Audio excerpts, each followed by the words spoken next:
To start, Mr. Bill, see.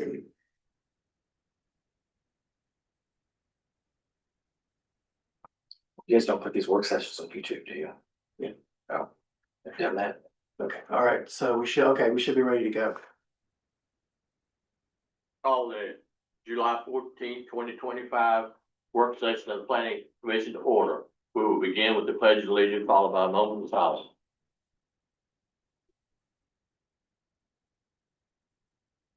I pledge allegiance to the flag of the United States of America and to the republic for which it stands, one nation, under God, indivisible, with liberty and justice for all.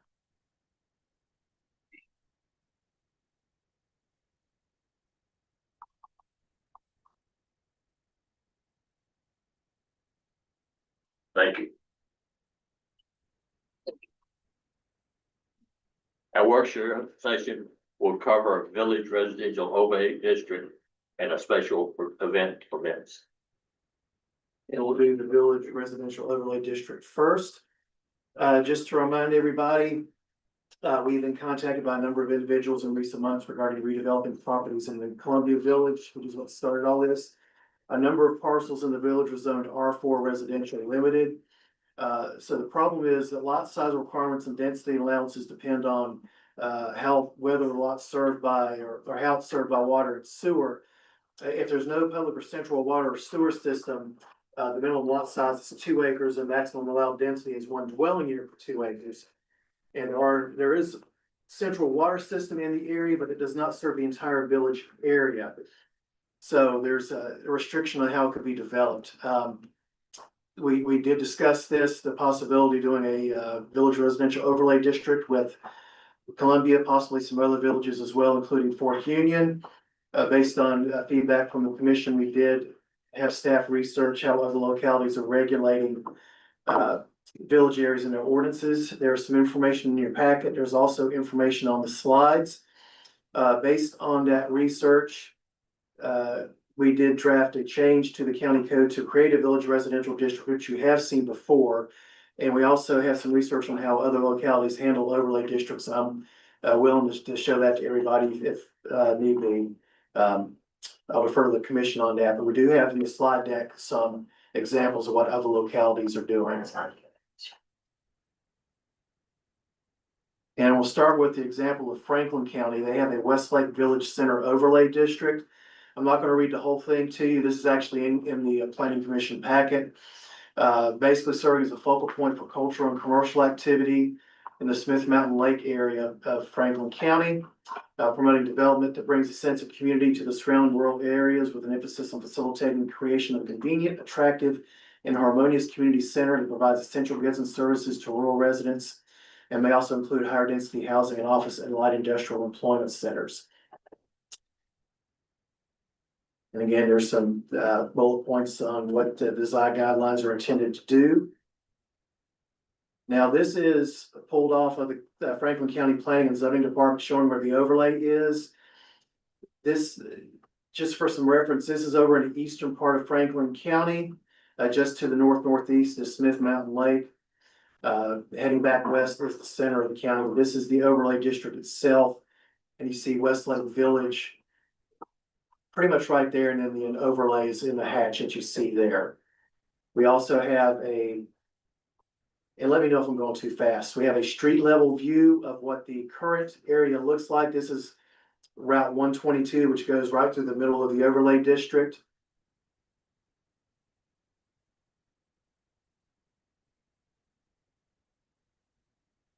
And then with Loudoun County, there are actually a couple of different examples I want to show you, but they have a village conservation overlay district, which was intended to, among other things, basically recognize the unique character of each rural historic village within the county, support retention and reinforcement of historic development patterns, protect small, compact, pedestrian scale rural communities characterized by low density residential development, among other things, also protect and reinforce the commercial core of each village. Again, this is the information in your packet. I just pulled some highlights out for this slide presentation. A few examples. This is Waterford, and These villages are all southwest of the town of Leesburg, just to give you some context. But this is the Waterford Village Overlay District. And then this is a street level view of the Waterford Village.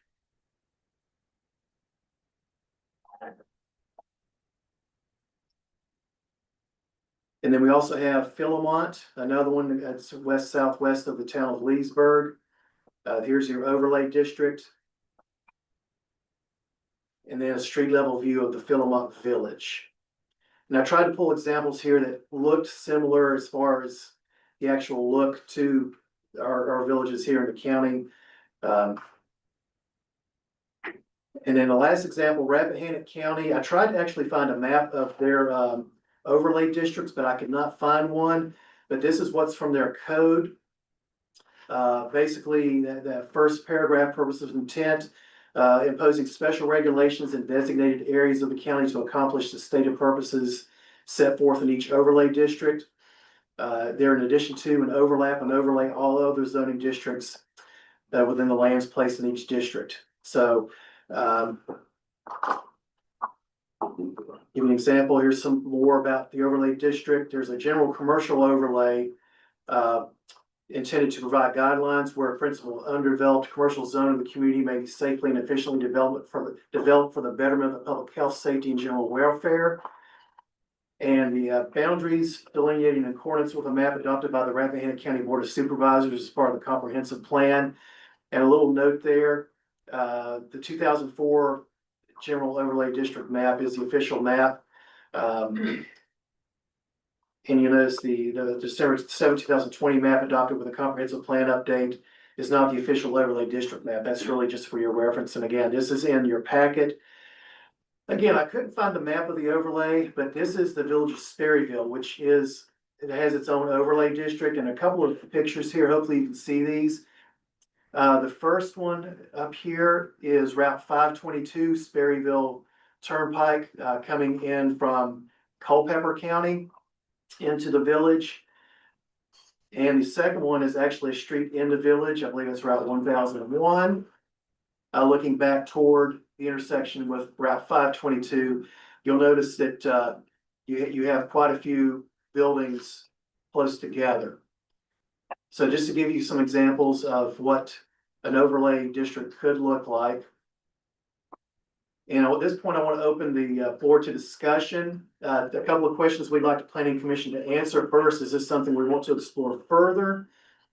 Second, if the answer is yes, should there be different overlays tailored to the different village areas, Columbia, Fork Union, etc.? And if yes, for each overlay, what should the boundaries be? So at this point, I will turn it over to the commission for discussion. Yes, Ms. Kilpatrick. I want to say that I've got that cold today, but I really appreciate this tool as a way of preserving the character of individual community. I would certainly put the village of Palmyra in that list. I am mostly familiar with it, and quite familiar with it since my department did the training for local governments on overlay districts, but I'm most familiar with it in the context of historic districts or the goal of preserving historic areas and entrance corridors.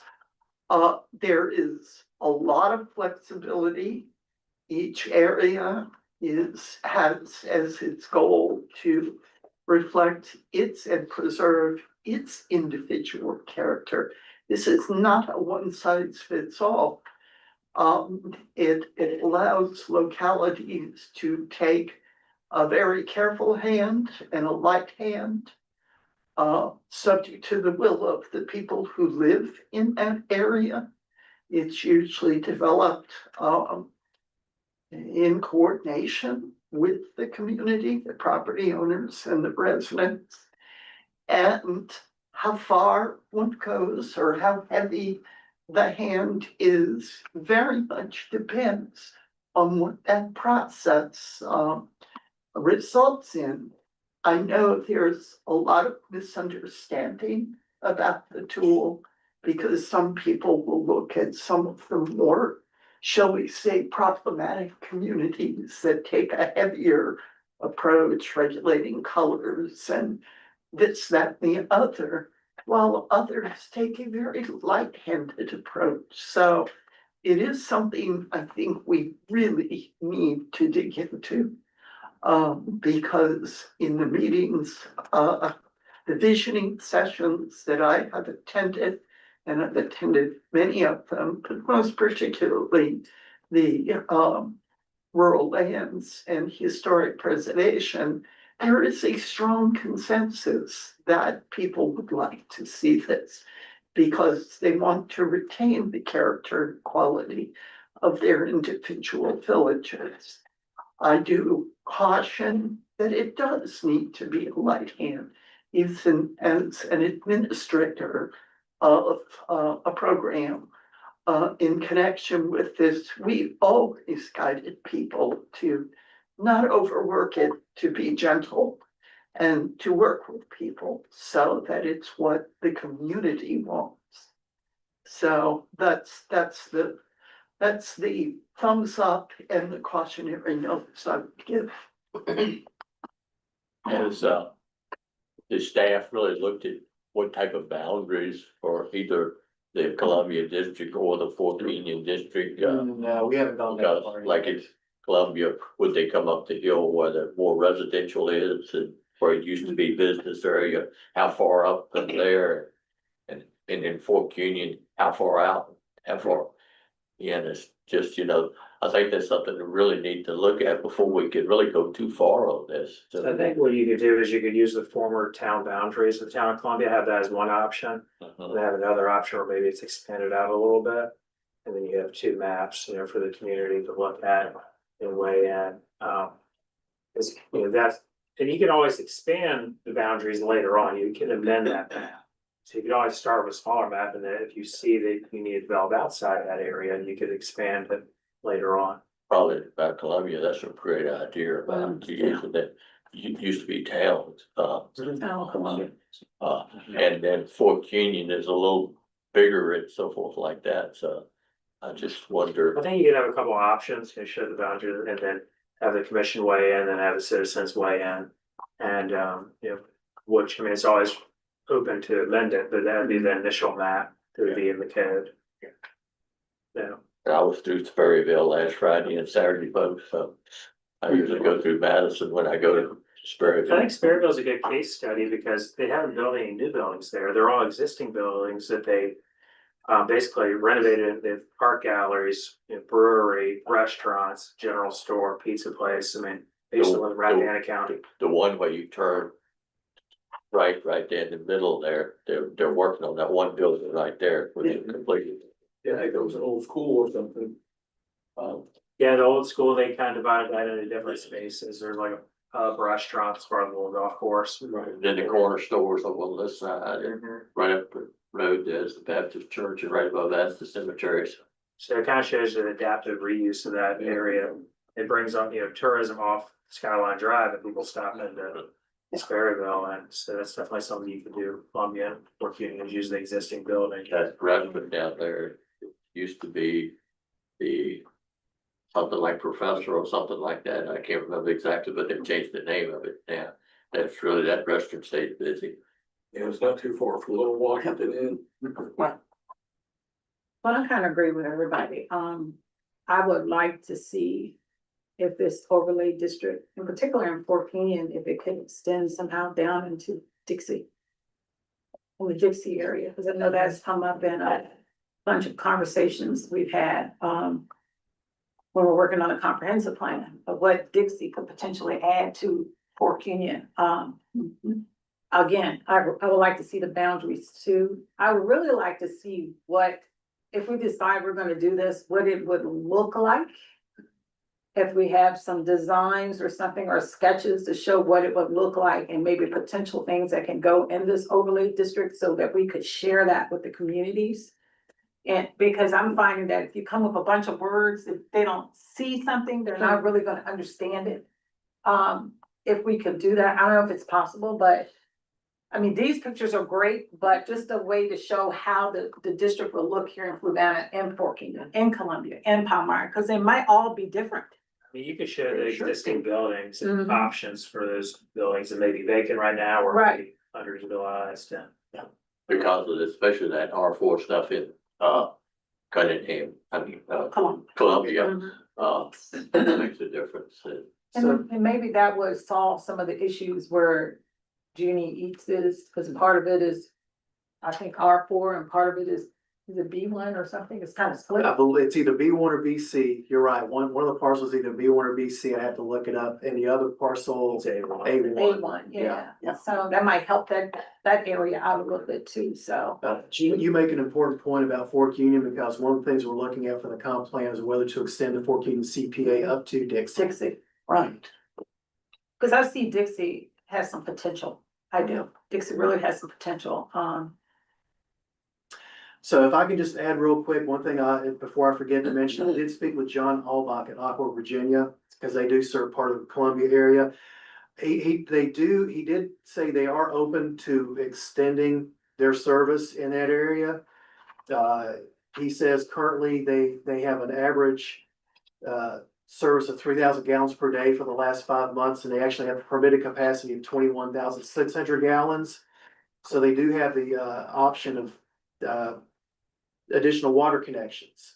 Of course, it doesn't answer the question about the sewer, but that is an option for water. Yeah.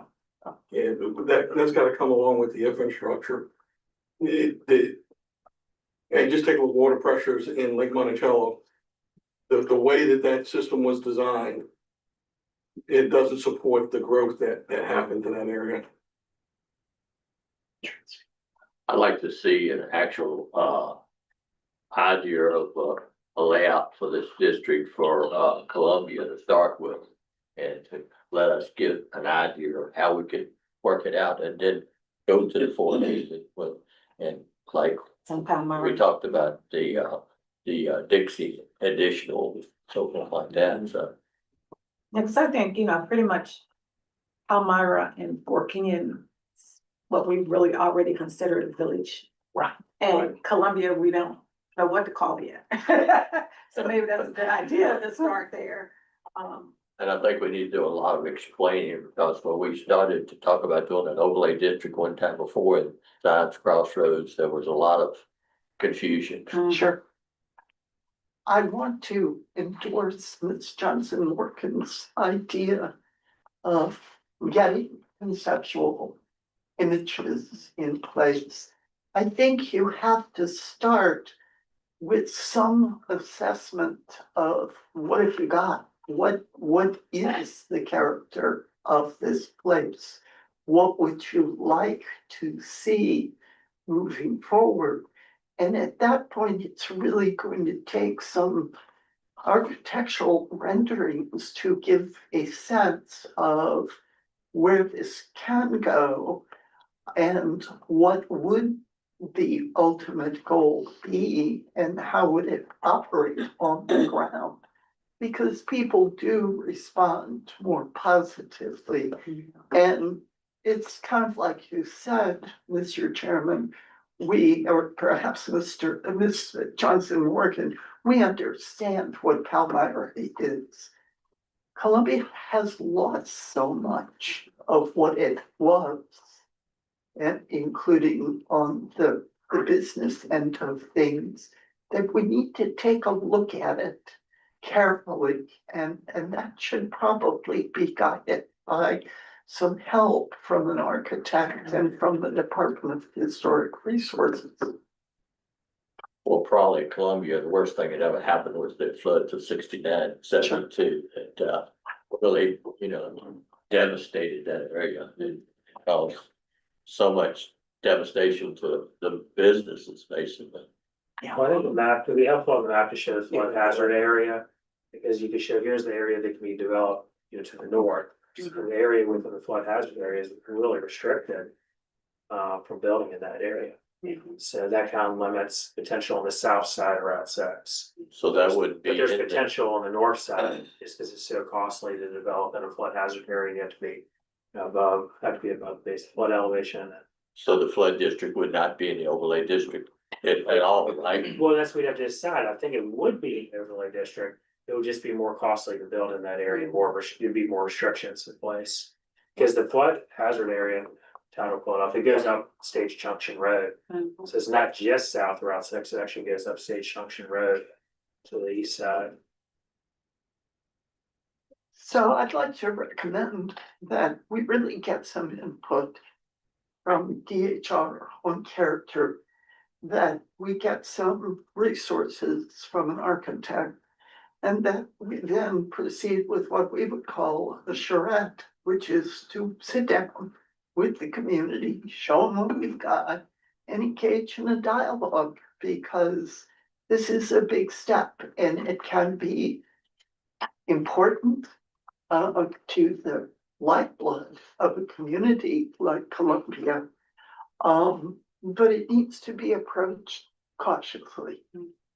And step by step. In the first part of this, or in the package, you said you have already tried to work out some ordinance type of. We have presented something to the planning commission a few months ago, which is what started the whole conversation. And I can show it, you've seen it before, I can pull it up. Give me just a second. I mean, That's where it was actually a separate district you'd have to rezone to. Mm-hmm. So and I think we're leaning more. With we're an just leaning overlay more district. toward an overlay. Yeah, So okay. that'd just be automatic. You don't have to rezone to Yeah. that, pay that fee and. It makes it more flexible in an overlay district. Yeah, this is what presented a couple of months ago. Yeah, And I think you're gonna make quite a few people happy down in the Columbia area that we are taking the time to look at that area, which a lot of them have stressed their frustrations at multiple meetings about this or that, that we are at least trying to do something to make it better down there. So, and I think when they have a little input in it, it's gonna go a long way with the county. it's central. Well, I think any small community like that, these big stores that open like Walmart and bigger grocery stores. People in the communities tend to go to those, they don't shop their local stuff anymore for some reason. I don't know, I see so many country stores out in the country that no longer exist. I can tell you how many of them right around me that no longer exist. The only one that really stayed at this kid's store stays.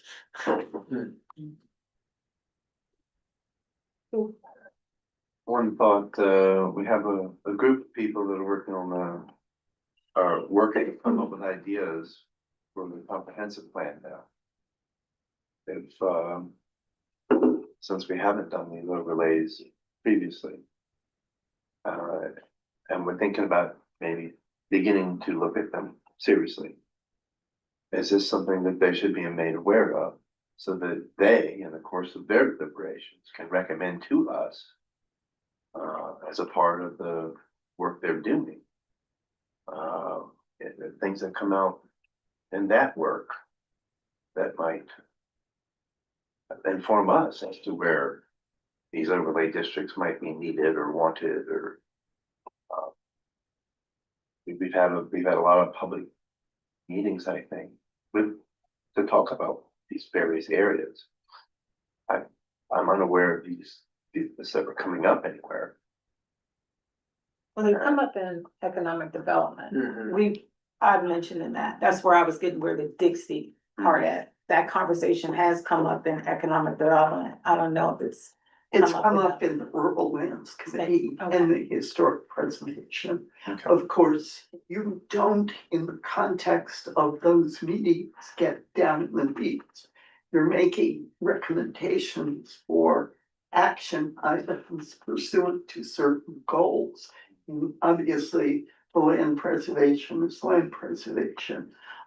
Historic is historic, but both are tracking on consider and develop zoning overlays for the county's individual villages and entrance corridors. A lot of people don't really understand overlay districts, and Exactly. that's the And main it- thing that, how it could be helpful and how it could change things, so. Right. That's one thing, and, probably in conjunction with the comprehensive plan, this is probably about the same, best time in the world to actually, Mhm.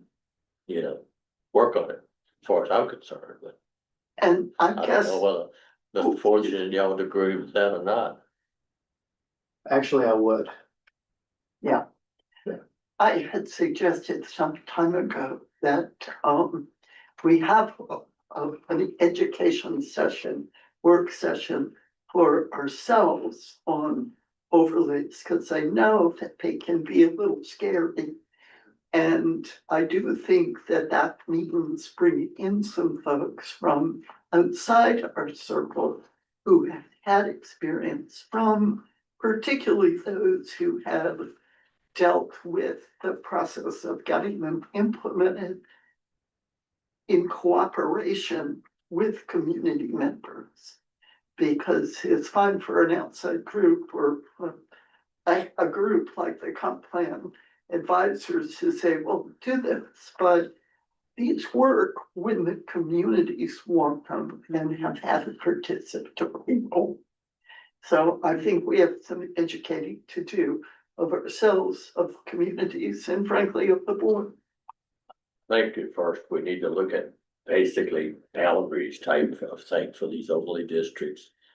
And then bring that back to us to look at, to start with, and then we'll go from there. I really think we've got to work it in the right process, you know. Well, I would like your permission to reach out to DHR and ask that someone attend one of our next workshops and give us some, not just language, but on the ground examples of how these things have worked in terms of the process and the goals. Could we set that up at like a work session, one of our work sessions? Or are we gonna I don't have a see- lot of work?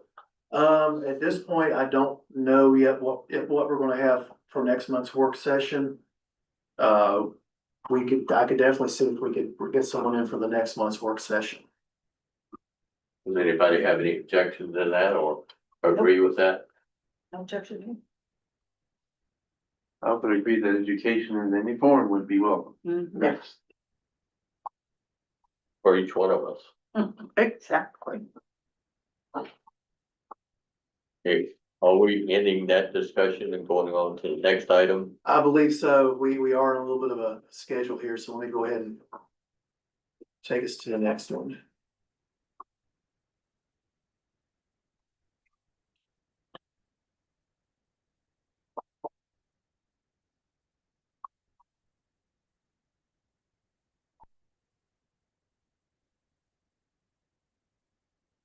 I'll need to map, so I'll just minimize it just in case.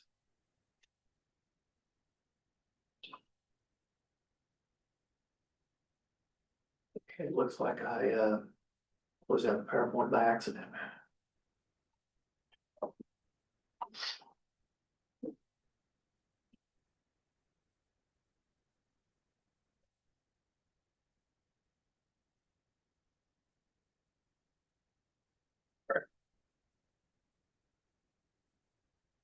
Okay, yeah, the next topic is special event permits. So what has happened is well, first of all, just some background. We've had some discussions, though, really going back to the fall, that to handle permits for special events. And just to remind everybody, section 7-1-3 of the county code basically stipulates requirements for special entertainment permits. And I'll just read this word for word to you. No person shall stage, promote, or conduct any musical or entertainment festival in the unincorporated areas of the county unless there shall have been first obtained from the board a special entertainment permit for such festival. the issue came back to the forefront recently. There are two events going on. One, that the Fort Union Drive-In is having an event in September, kind of a celebration of their intent to reopen. Based on this development and some concerns that have been expressed to staff, we have been working on a proposed zoning text amendment to better define when a permit would be needed. And I'm going to click on that link here in a minute for you. Just to remind everybody, there is a system set up on the sheriff's office website to allow for event organizers to enter their events so we can coordinate on providing coverage for emergency services. And also just to remind everybody, we had previously researched policies from neighboring counties, which are in this slide deck. But what I want to do right now, we've worked in-house on a zoning text amendment change to address this, and hopefully this will at least, and again, this is a starting point for discussion, but hopefully it will address some of the concerns some people have. Basically, what we're looking at under a couple places, 7-1-2, under the definition of musical or entertainment festival, adding a clause which says, I'll just read the whole thing for you. Musical and entertainment festival or festival shall mean any gathering of group or individuals for the purpose of listening to or participating in entertainment, which consists primarily of musical renditions conducted in open spaces not within the enclosed structure, for which a charge is imposed for admission to the event. County-sponsored events and public school-sponsored events shall not be included within this definition. So that's one place we're looking at making the change. And then also, in our definitions under the zoning ordinance 22-22-1, definition of outdoor gathering would be amended to read as follows. Any temporary organized gathering expected to attract 200 or more people at one time in open spaces outside an enclosed structure for which a charge is imposed for admission to the activity. Included in this type would be entertainment and music festivals, church revivals, carnivals, and fairs, and similar transient amusement and recreational activities not otherwise listed in this section. Such activities held in public parks or on public school property shall not be included within this use type. County-sponsored events and public school-sponsored events shall not be included within this definition. So that's what we have drafted as, again, this is a starting point for discussions. And I will leave this open for now, but just to remind everybody, the prior research, and that's on your screen, that's also in your packet. And I won't read this word for word, but hopefully you've had a chance to look at this. But some questions we would like the planning commission to answer. First of all, does that proposed ETA, which I'll pull back up in a minute, adequately address concerns that have been aired to us? And for any events that will require a permit, should we still require the board of supervisors to approve these permits or for the permits to be approved administratively? Currently, the code, again, going back to 7-1-3, stipulates the permit obtained from the board, which implies that the board has to approve it. So those are the questions we have for the planning commission that we would like to answer. So at this point, I'd like to open up the floor to the planning commission for discussion.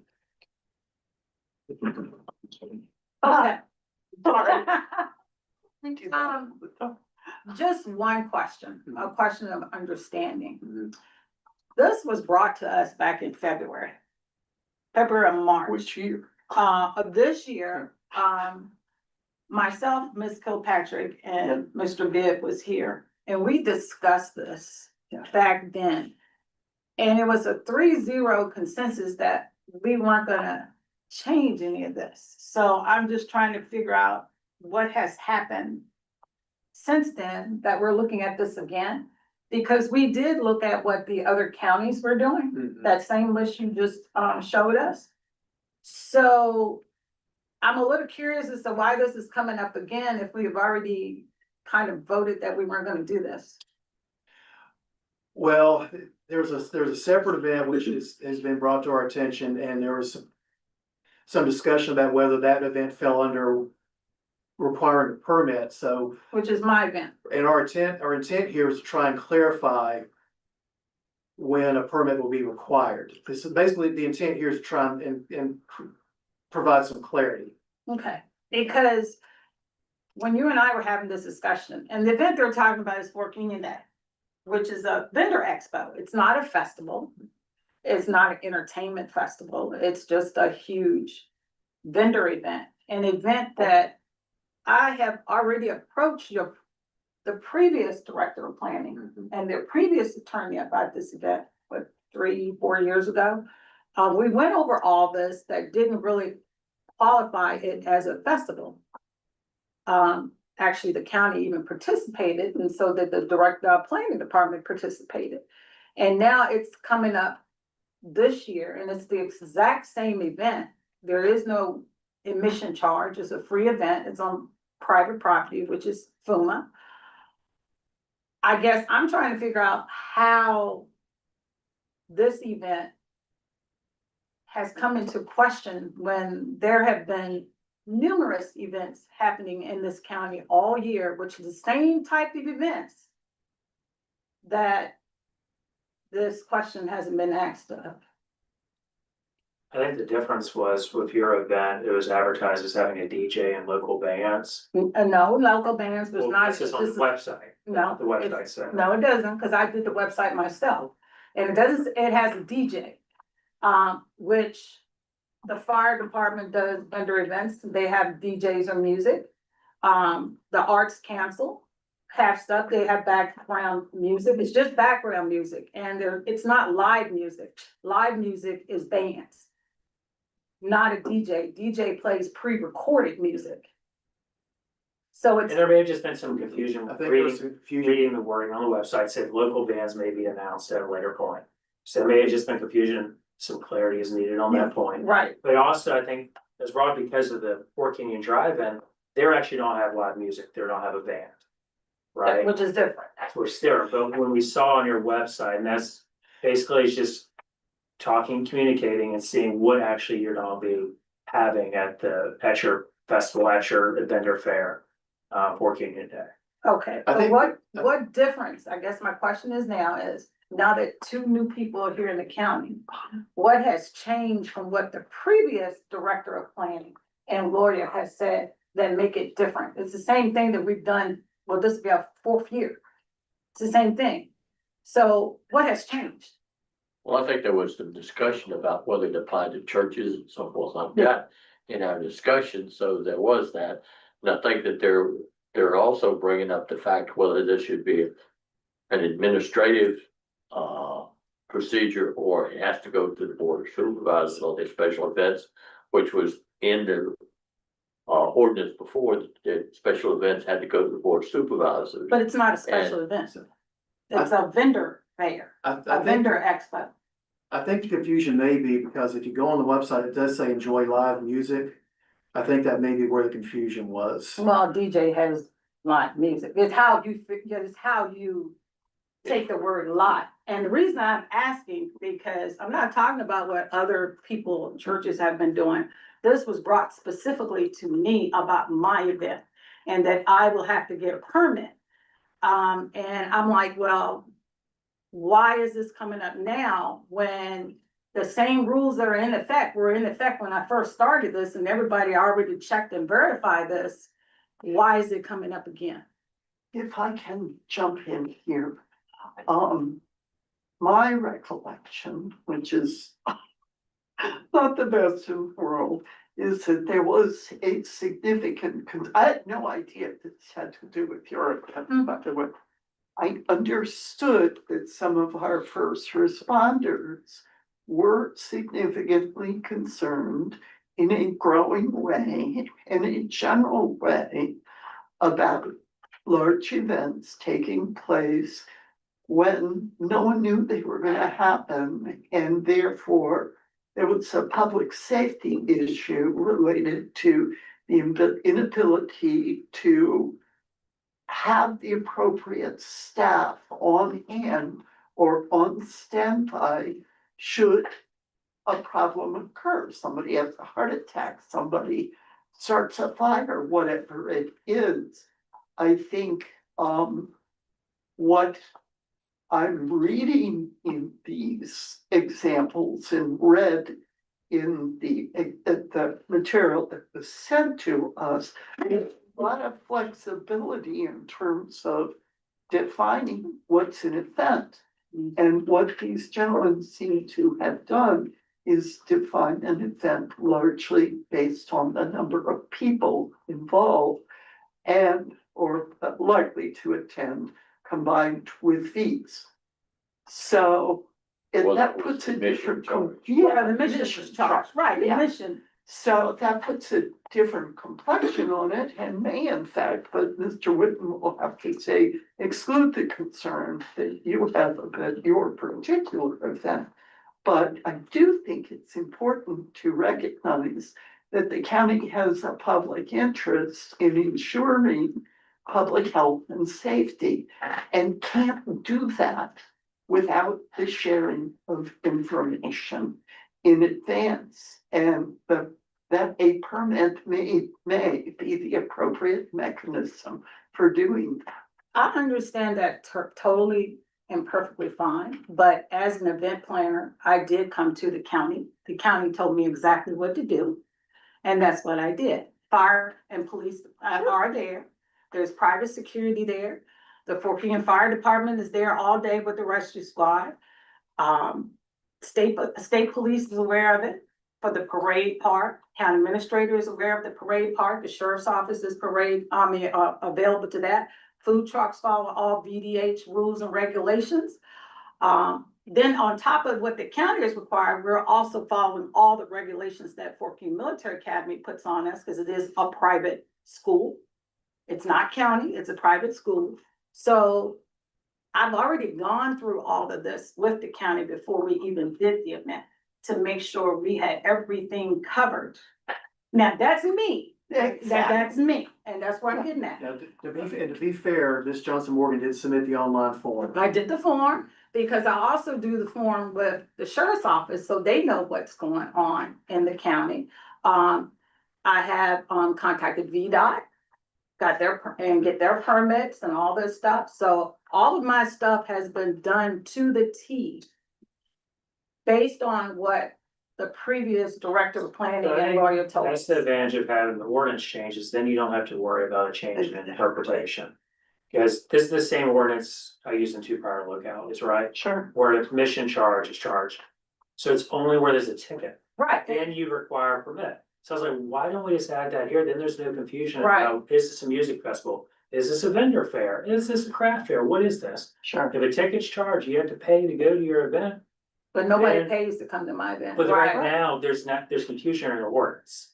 So Mm. that's why if we add this language, then the only way you'll have to come get a permit is if you are charging a fee. So if you have a, music festival, or I think arts that and needs to be festival. changed, because in section 7-1-1, it specifically says conducting of musical and entertainment festivals. That means musical. You're having musical or some type of entertainment. I don't know if you're having dancers flying up on the air or what. So the word festival is not clear. And that's the first thing I said, is that everything people do in this county cannot fall under festival. Because that is too broad. And here it says musical or entertainment festivals. So I think we're gonna have to look at this even further if that's what we're putting dollar signs for, because the only festival that I see that's been happening in Fluvanna County, musical festival, is Groove on Grove. Because if you look at the definition of outdoor gathering, there was also the question, like, is your event an outdoor gathering? Is that a fair? And does it require an SUV? So that's where it's like, does it make more sense to add language to that, say, no, it's only an outdoor gathering, you're charging for admission. Then you don't, so once we start looking at the definitions in the code, is just everything was kind of subject, and it's interesting that outdoor gathering, county-owned property is exempt, but music festival, county-owned property is not exempt. So how does that make sense? Why would one definition, the county is exempt, and other definitions, the county and public schools are not exempt? So we just need more consistency. So much confusion in it, I think Right. this is why, Mr. Fortune and Mr. Whit have Yes. come up with this language. And especially to put the part that only when you were charging admission. I think that was one of the things to try to clarify things. But, and also this event that's gonna be at Fort Union had a lot to do with them taking a more look to it because of, Taking a look. look at the whole thing because of the event that they're going to This, have. my event in Fort Union isn't any different than any other vendor event being held in this county. I mean, I'm sorry, but I'm just gonna state the facts. Other nonprofit organizations have had the same types of events in this county and have had them all year round. Why is the Fort Union event being picked on? That's what I wanted out. They just had a Juneteenth event. There's an event in the December about the Christmas bazaar. Kent Store Fire Department has the same type of events over at the Kent Store Firehouse. They had an event over there at Pleasant Grove. The Arts Council did it. No one looked or questioned any of those events. So why is the Fort Union event being questioned? And it's the exact same type of event. It's just in a different location, different organization sponsoring it. And the difference is that you have music, there's other events. They all have music. Every last one of them. And the reason I'm saying this is because when COVID hit, the only event type thing was even similar to what we did in Fort Union was Old Farm Day. That was done at Pleasant Grove. Nobody had vendor events, nobody, and pretty much our vendor events is to market small businesses. That's what it's for. It's not for entertainment. It's a marketing, trying to let people know that there are small business owners out here doing things and they have things that they can offer the public too. So it's not entertainment at all. And soon as we started, we had our first vendor event at the high school. That was the first one that I've seen here in 30, 40 years, okay? Then after that, other people started doing the same thing in the county. Same types of events. They got, bouncy houses and for the kids, what they're doing while their families are out there shopping and stuff. So that is where I'm confused at, is that why is it just the Fort Union event that's being looked at? Why wasn't the other events looked at? Well, it looks like to me in this new, and maybe I should use now because looks like to me that this would be, her event would be excluded when you put it to part of what you Yeah. charges. Right. So what are you upset about? Well, I was upset because I received an email to call the planning department about getting a permit for my event Okay, and nobody else did. That is the issue. So maybe Well, somebody made a mistake, is what it sounds like. Well, the Juneteenth conversation didn't came from exist. Mr. Fortune here. Juneteenth didn't The exist. Drive-In Theater, they've already applied for their permit. See, is another event that's applied for a permit. But they're a business. We're a nonprofit. They're a business trying to have an event on a B1 property. Well, I don't Business property. understand, before I got interrupted, I was making a point that it looks like to me that this would exclude your event from needing a permit. Am I wrong with that? That's right, if this was approved, then there would be no question, her event would not need a permit because she didn't charge a ticket fee. There's Right. no admission fee, So so. that's. I And also, the drive-in theater also, we would give back their $200 fee, because they would no longer need a permit. Unless they're charging admission. And they're not charging admission. Right. So we would give a refund to them, and basically there'd be no questions moving forward. Any of these craft vendor fairs, festivals, fun days they wouldn't need a permit, because they wouldn't be charging admission. Well, I guess my point is this, before you all contact these organizations about them having to get permits, this discussion should have been held first. Because when you sent me an email and I get a text message about my event, you all should have looked into this first instead of causing confusion within my organization. That is my point. Because I wouldn't even be sitting here saying anything about this if you all had have done this first before you sent and started conversation with me about it. Well, there was always planned to be a work session on this at this meeting.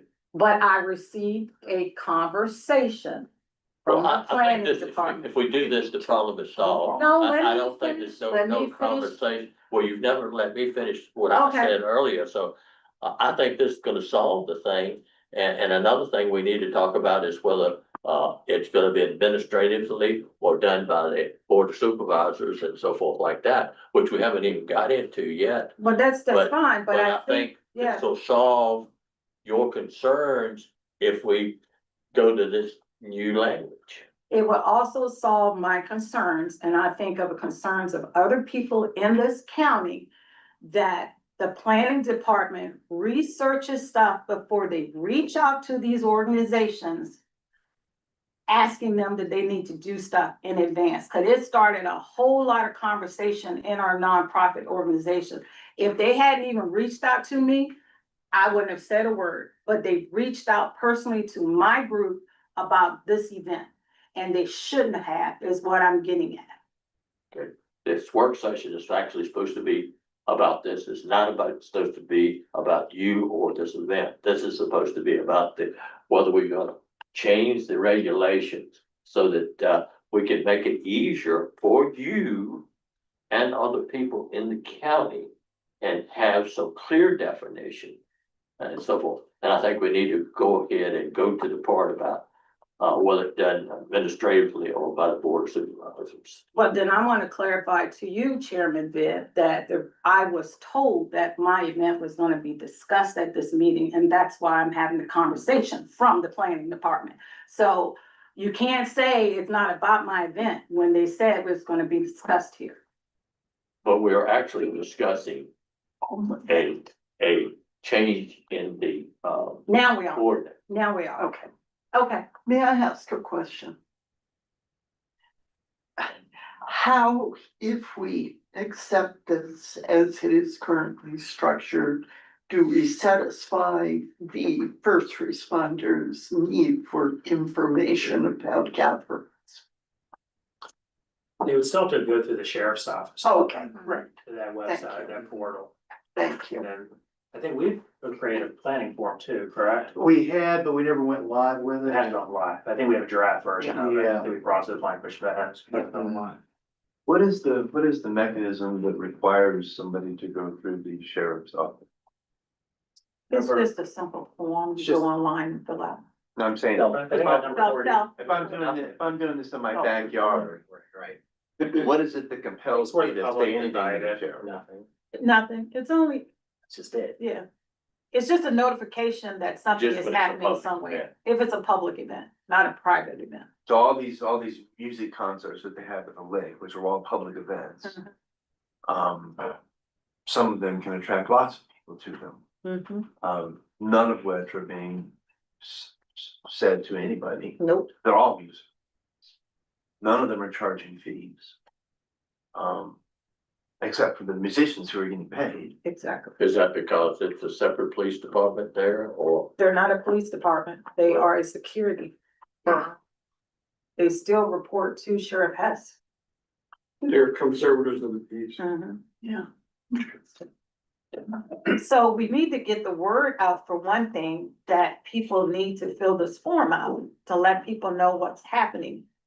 Well, we only have 4 minutes left in our work session, so we need to either, talk about whether we want to go forward with this, and we need to talk about the administrative or board of supervisors part, or we need to, the rest of this, move this over to the next meeting, but that also creates a problem with the Fork Union thing, as far as I know. There shouldn't be a problem at all with the Fork Union thing, because it's already been approved and done by previous planning directors and attorneys. Because we're not charging. I'm talking about the drive-in. On the drive-in. Well, the drive-ins, to my understanding, and correct me if I'm wrong, the drive-in is a business. Mhm. So it's different. They have to get a special use permit for a business to do these things, correct? Well, no, they're getting a special use permit for their traffic theater, not for the. You're talking special use permit or event permit? Event permit for the event they wanna have, didn't we approve that last month? No, we approved a special Special use use permit? permit, For them to do it? not for the event, not Them to for a have specific theater. event. Have We to have approved drive-in the special theater. use permit for them to reopen the theater. There, Yeah, but they submitted a separate application for an event permit because they're expecting more than 200 people at their event in September. right. So unless they're, It's sort of it's gonna be an induction introduction to the fact that they're gonna be to drive. That's my understanding of what they're doing. It's basically I don't call it a grand reopening, but. It's an open for better house. term, yeah. I would like to suggest, and I am in favor of moving forward, if not now, then in the next meeting.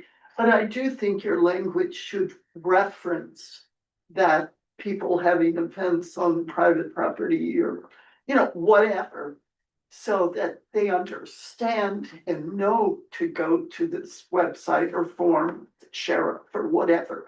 So all the information is out there and is in one place. Because a lot of times people get themselves in deep because they just don't know what they're supposed to do. And is it a This is report? just a work session about this, so that the actual ordinance is not going Right, to so come to. the advertisement and the resolution would be at the next meeting. And then you would have the public hearing and see type of it. Yeah. So Because we're And gonna, you include that kind of language, just as a marker for people. Right now, you're saying in the ordinance itself, say they need to fill out the form on the sheriff's website and on the county website once we go live with that form. Yeah, no, we could do that. That makes sense. No, I assume we will clear that with Sheriff Hess, right? That he wants I'll make sure all he's the here. information. And the county go, yeah, make a check on it. Sure. So what would you like from us now? No, the ordinance, Chairman? we'll bring it back. Yeah. Okay.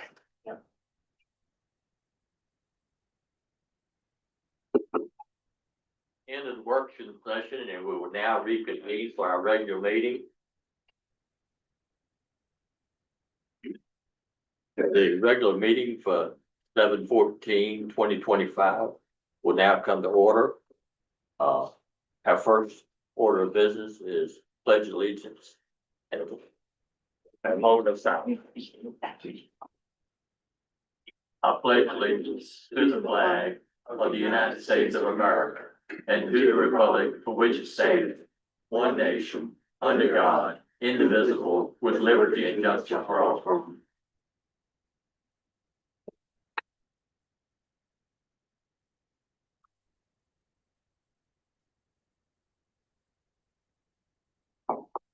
Thank you.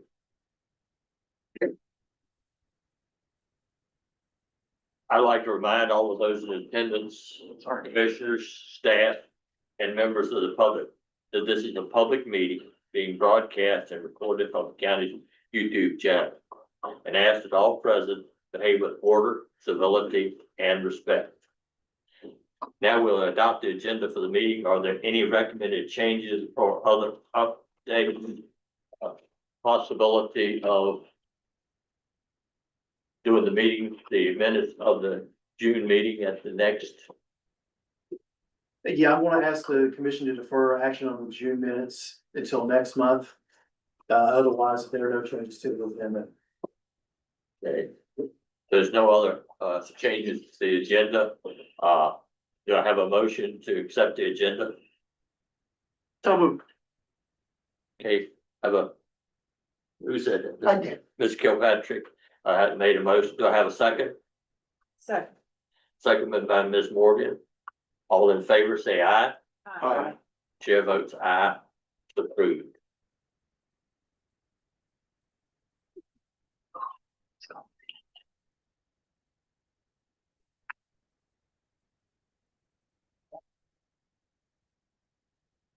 Now we'll have the director's report, Mr. Fortune.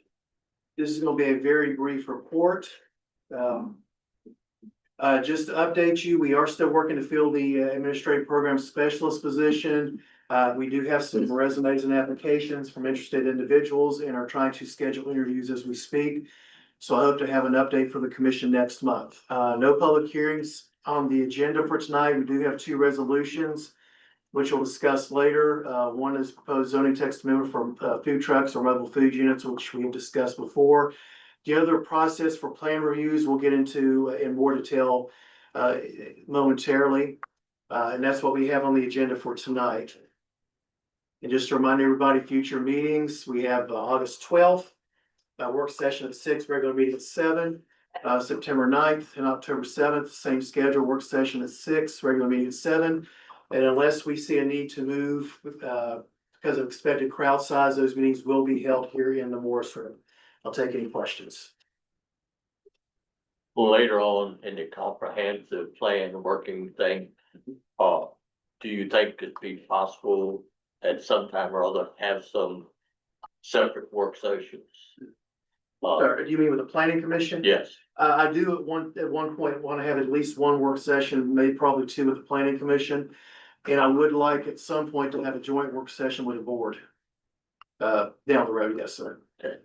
I just think that would be very good because it would give us time to discuss some of the things that these committees that are meeting, and we could discuss them as a planning commission, because the final decision is up to the planning commission.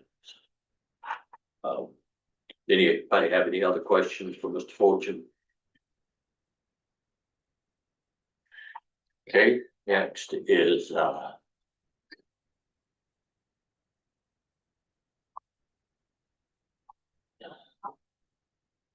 we're about the minutes. Does anybody have any questions, changes for the May 13th minutes? If not, do I have a motion?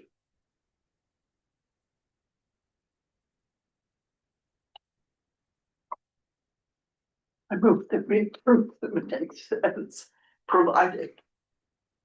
Ms. From May Kilpatrick made a motion to accept the minutes of the May 13th meeting as written. Do I have a second? So, Second by Ms. Morgan. All in favor, say aye. I, Chair votes aye, 5-0. The minutes are approved, and we are going to hold over the minutes for the June 10th for some minor changes to our next minute. At this time, I will open my first of two public comment section. Anyone wishing to address the commission, come to the podium, state your name and address. Please remember to keep your comments to 5 minutes on topic. And please remember, this is not a question and answer session. The purpose is to hear from you.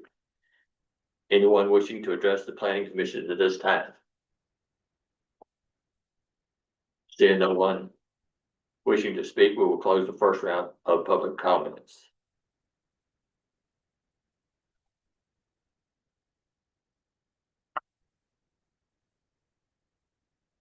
We don't have any public hearings tonight. We do have resolutions of the first item at ZTA 2504 food trucks. Mr. Fortune. And there is a typo on the slides. I apologize for that. It should say ZTA 2504. This is coming back, revisiting what we have discussed for a number of months now. Basically proposed ZTA to amend the county code. Looking to amend sections 22-22-1, 22-3-2.1, 22-4-2.1, 22-5-2.1, 22-6-2.1, 22-7-9.1, 22-8-2.1, 22-9-2.1, 22-10-3, 22-11-2.1, 22-12-2.1, and 22-13-2.1. Basically defining a mobile food unit and authorizing such activity by right in all zoning districts. Just to remind everybody, county code currently does not define a mobile food unit or identify it as allowed use. And what we're looking to do is to address that discrepancy. We do have a proposed ordinance amendment, and the definition is taken from the section 3.2-6400 of the state code. And just to remind everybody, we've had multiple discussions with the planning commission about this. The ZTA initially included some underlying regulations just covering state requirements, but we took those out. And we're just basically for the ZTA, we're just defining the use and authorizing it as a by right activity. The underlying regulations were basically put in a checklist that mobile food unit operators can reference when registering their unit with the Commissioner of Revenue. And we're requesting tonight the commission to approve a resolution to advertise the proposed ZTA, which I'll pull up here in a moment. The public hearing would be held on August 12th for the planning commission. The resolution, advertisement, and proposed ordinance amendment are in the packet for this month's meeting for review.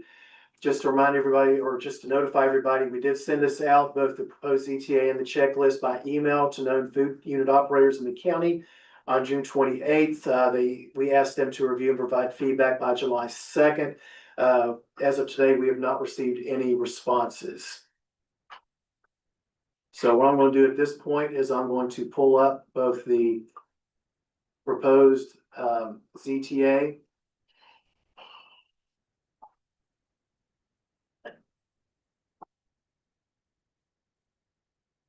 And again, this is in your pack, but just for everyone's easy reference. Again, the definition of mobile food unit pulled from the state code. Basically saying a restaurant that is mounted on wheels and rarely movable from place to place at all times during operation.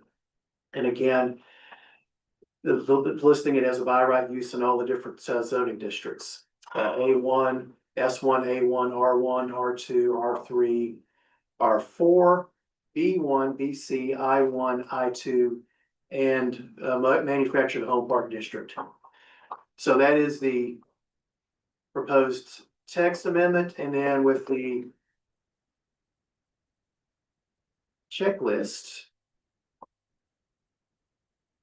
That's actually the resolution. Let me pull up the checklist real quickly. I just want to show the changes we made to the checklist.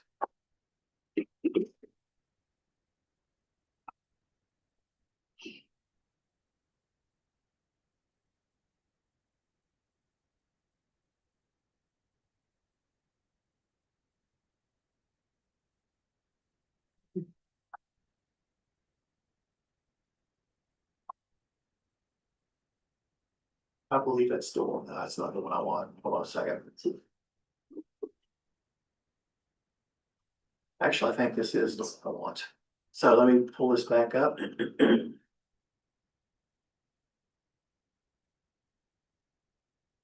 Okay, why is this not showing up on the second screen? I'll go ahead and pull it over again. Bear with me a minute. So basically, the second bullet point was reworded. Because we initially referenced getting a zoning permit, we changed that to say the operator must have written permission from the property owner or their designee to place a unit on the property. Written permission to be provided to appropriate Fluvanna County officials upon request. On the first bullet, March 19th. Back. Thank you for pointing that out. We will make that correction. And then, let's see, trying to see if we had any other change. That's the big change we made to the checklist. Go ahead, Mr. Kilpatrick. Oh, no, Oh, just, thank you.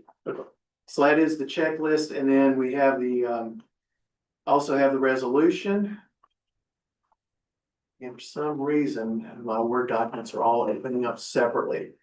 I can read the resolution if you would like, but that is also in your packet. I'll refer to the planning commission whether you want me to read that to you. Does anyone need the resolution read to them? Was in our package. Thank you. So basically what we're asking for tonight is, just authorization to advertise this, for approve resolution to advertise this for a public hearing. I'll defer to the commission for any questions or comments. I think we've gone over this a lot and come up with a real consensus on this, in our meetings, and what you have developed looks very good to me. Do I have a motion? I move that the planning commission approve the resolution to advertise a public hearing on August 12th, 2025 to consider CTA 2504, an ordinance to amend and reordain the code of the county of Fluvanna, Virginia by amending sections 22-1, 22-3, 22-3, 22-4, 22 or 2.1, 22-5, 2.1, 22-6, 2.1, 22-7, 9.1, 22-8, 2.1, 22-9, 2.1, 22-10-3, 22-11, 2.1, 22-12, 2.1, and 22-13, 2.1 to define mobile units, food unit, aim to define mobile food unit and to authorize such activity by right in all city districts. I have a motion by Ms. Kilpatrick to, move to approve the resolution. Do I have a second? So moved. I have a second by Mr. Longfellow. All in favor, say aye. Aye. Chair votes aye, 5-0. Or was that Mr. Dorsey that said that? It would. Okay. Actually, the second was by Mr. Dorsey. I misunderstood who it was from. Okay, the next item is ZTA 2507, process for plan reviews. So this is gonna take a little bit of explaining. This actually came down from the state. So, I guess I'd say don't shoot the messenger here. But based on action by the General Assembly and the governor, we have a proposed ETA before you tonight and a resolution, to authorize advertising for a public hearing. This proposed ETA would amend sections 19-2-1, 19-3-2, 19-3-4, 19-3-5, 19-3-6.2, 19-4-5, 19-5-2, 19-6-2, and 22-14-2 to conform to state code, basically removing planning commission approval authority for the administrative review process for plats and plans and assigning such authority solely to the subdivision agent, and by changing certain review timeframes. Two bills in question here, and those are in the packet. Senate Bill 974 changed the statutory review process to eliminate the planning commission review and to assign that review to a designated agent, in our case subdivision agent, as defined in the bill. And then House Bill 2660 shortens the timeframes for various local government approvals of subdivision plats and site plans. The governor did sign both these bills on March 19th, and the changes to the code took effect on July 1st. And I will pull up the proposed ordinance change momentarily. But just some clarification, the state bill refers to designated agent. Our code uses the term subdivision agent because that's who approves plats and site plans. And we're again asking for approval of a resolution to advertise this for a public hearing, which will be held August 12th. The resolution, advertisement, and proposed ordinance are in the packet for review. And what I'm going to do is I'm going to go back and I'm going to pull the proposed ordinance change. So bear with me just a minute.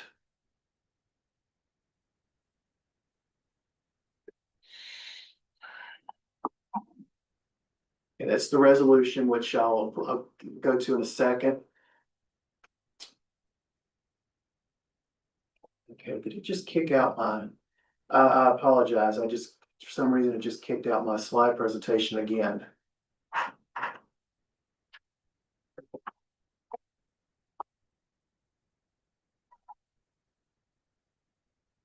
All right.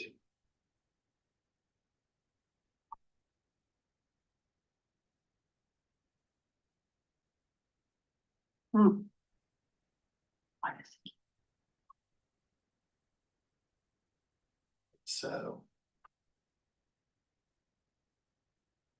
Okay, that's the resolution. And that is the General Assembly language.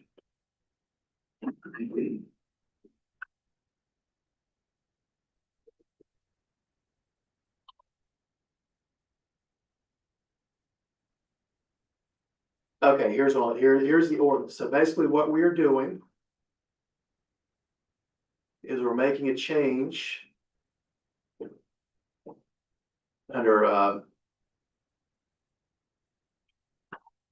subdivisions, and I'm going to scroll down and show you the relevant change. Okay, so first of all, there are definitions: subdivision agent, the individual appointed and authorized by the Fluvanna County Board of Supervisors to administer and enforce this chapter. Subdivision agent does not include the planning commission. So that's the first change we're making. And then under 19-3-2 for sketch plan, if you look under paragraph B, if the subdivision agent determines a proposed subdivision is a major subdivision, the subdivider shall provide 3 copies of the sketch plan and any revisions to the subdivision agent.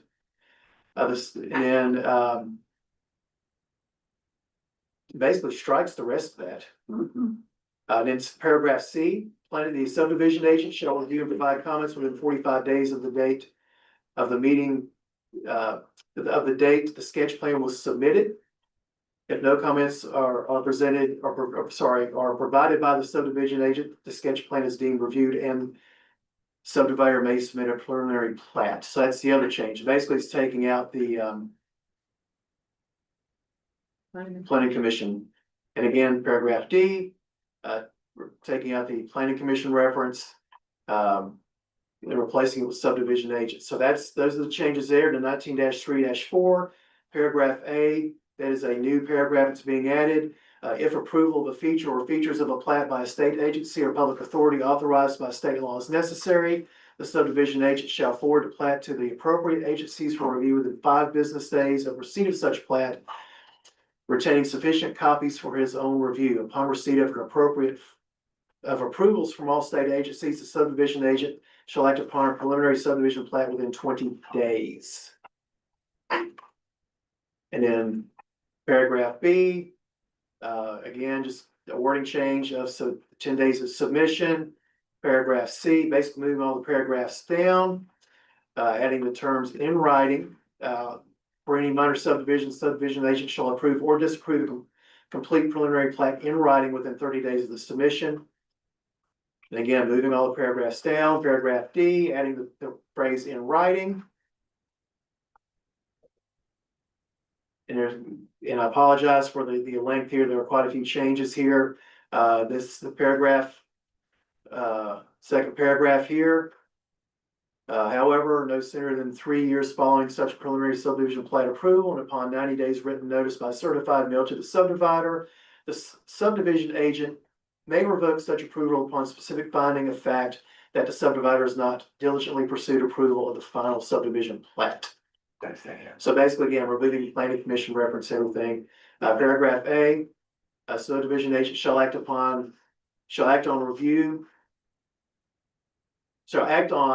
any final plat within 40 days. That's a change from 60 days of acceptance for conformity for the approved preliminary plat in this chapter. And again, then at the last sentence, any resubmission of the plat shall be reviewed within 40 days instead of 45.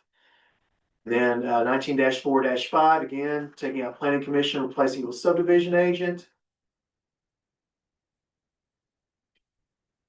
And again, 19-5-2, that's the wording change. Because it used to say 42 inches wide or 30 inches high, that's been changed to and.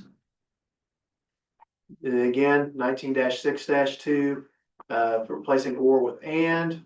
Then in chapter 22, under procedure for rezoning.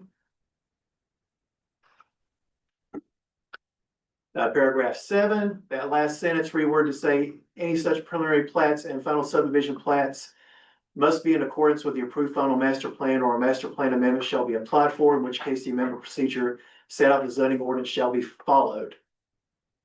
And again, removing planning commission reference in paragraph 8.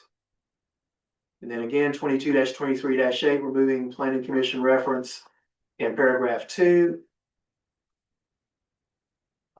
And then paragraph 5, part A, subparagraph 2, removing planning commission reference again. And then subparagraph 3, sketch plan can serve as site plan for developments involving expansion of an existing building use, in which one building expansion is less than 500 square feet, the area of disturbance is less than 2,500 square feet, the development has no additional external lighting, and no more than 4 additional parking spaces are constructed. So there's a lot of changes to go through. We do apologize for the short notice. And one last change I'll bring to your attention is under in that same section under subparagraph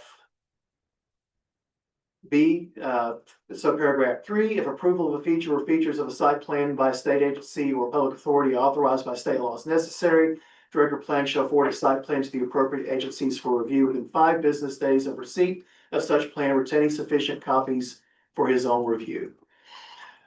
So again, a lot of, and then C, so paragraph 3, same wording there, and then again, changing 45 days to 40 days. Again, a lot of changes here. We do apologize for the short notice, but again, this is being brought down by the state. So this is out of our hands.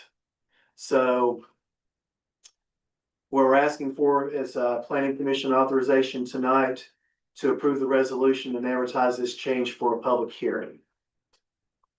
Without that. This is on going to the state code, so what the state code says that the planning commission can only be the designated agent if there's less than 5,000 population. But it's interesting because the House bill also convened a work group to look over this new language and the existing language. So actually the Hampton city attorney is on that work group.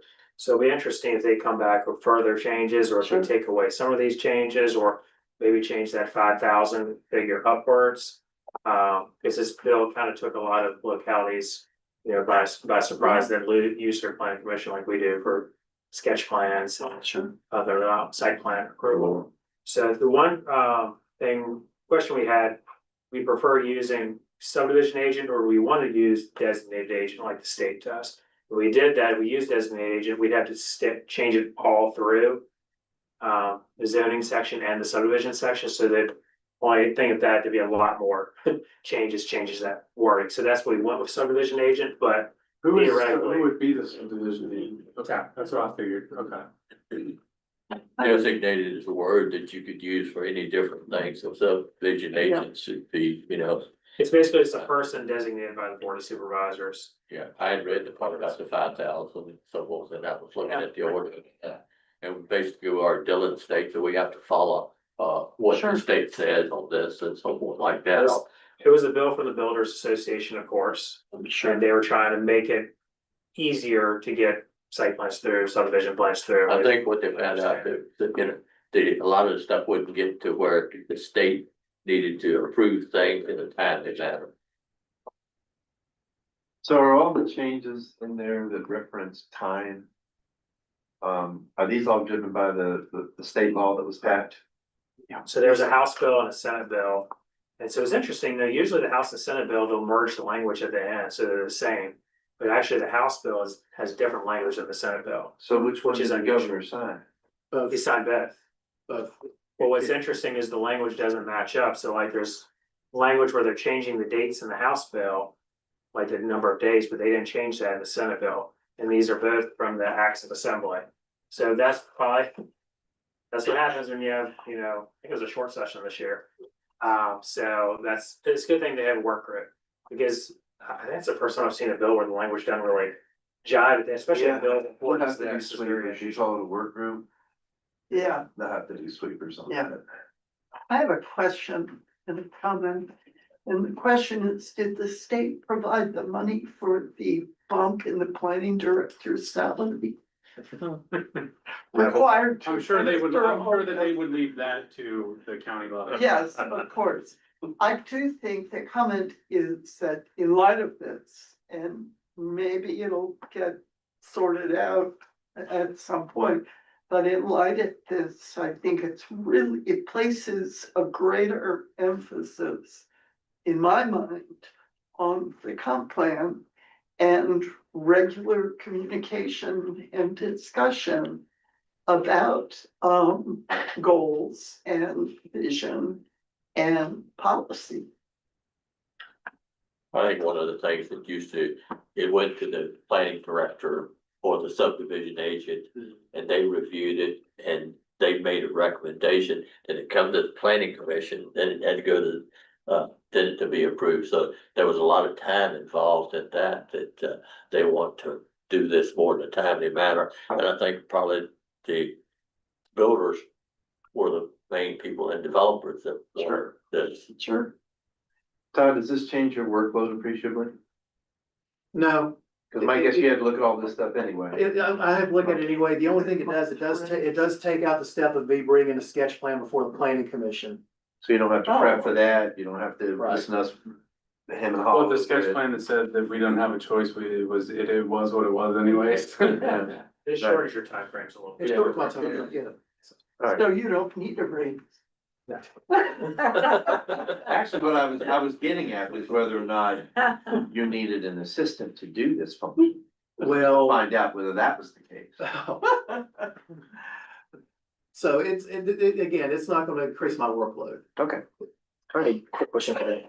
Did the state also reduce the review periods for the state agencies that necessarily will be Oh, limited by this? Oh, I don't know what the thing.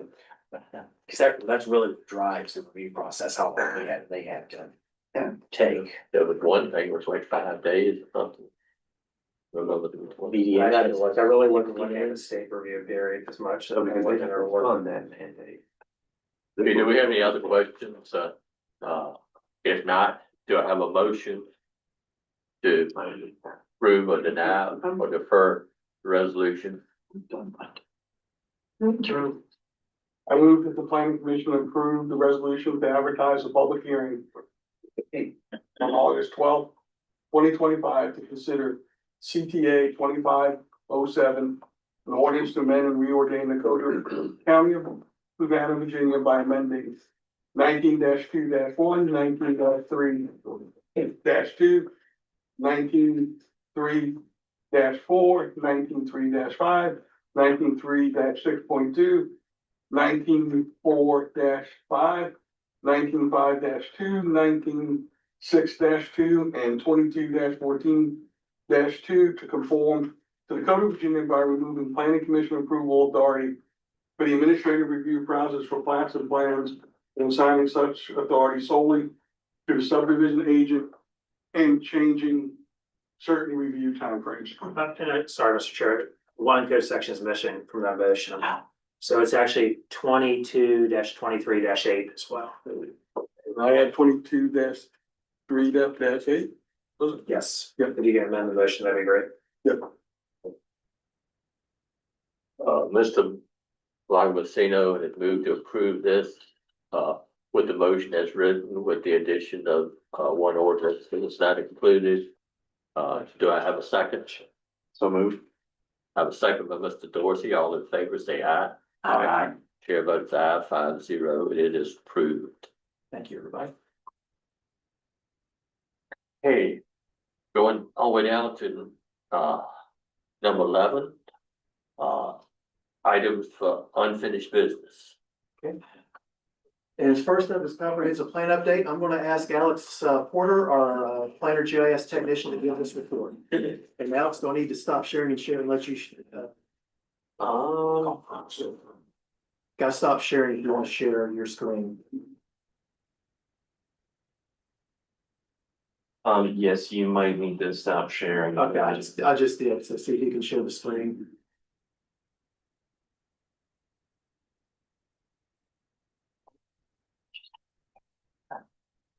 Oh, that's close.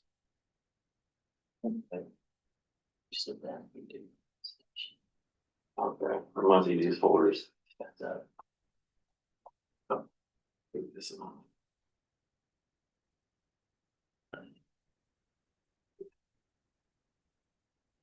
Let me read it.